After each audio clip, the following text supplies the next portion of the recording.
Hundreds of migrants who left everything behind in a quest for a different life now have no choice but to turn back.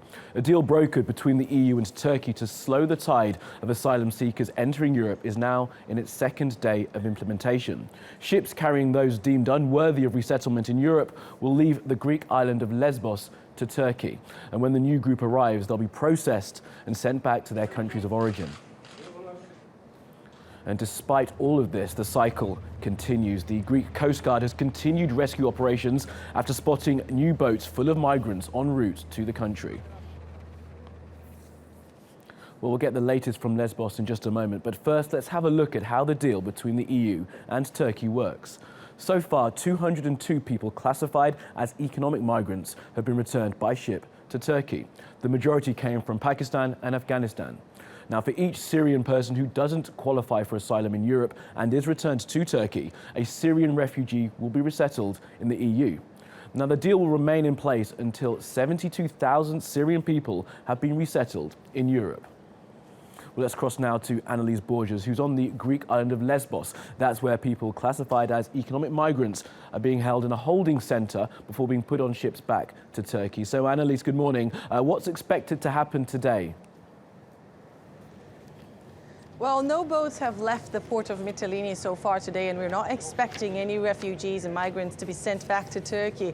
There's no official confirmation as to why that is, if the plan has changed in any way. But what we do understand is that the vast majority of people who are being detained in that facility at Moria, they have expressed interest in applying for asylum here in Greece. And under the EU-Turkey deal, Greece is only expected to send back people who do not apply for asylum or those whose claims get rejected.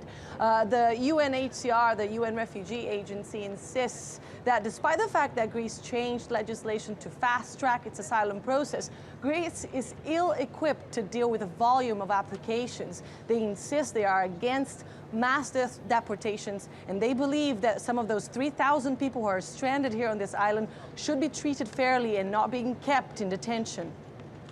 And Anelise, so what are the conditions for those who are waiting to actually be moved off Lesbos?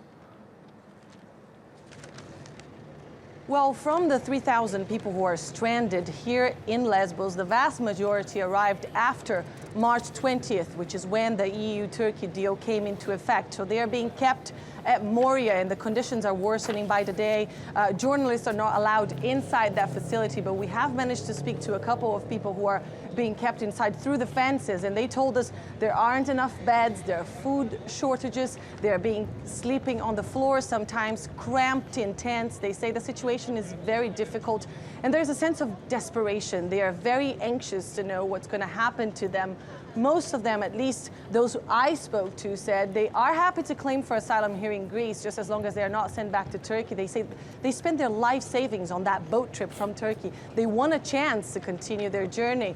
Once again, the UNHCR has said they are against the detention of these people. They say they should be treated fairly. And again, those conditions are pretty bad. We're hearing about people asking not to be deported and saying that they're going to commit suicide if they are sent back to Turkey. Well, Anelise, for now from Lesbos, thank you.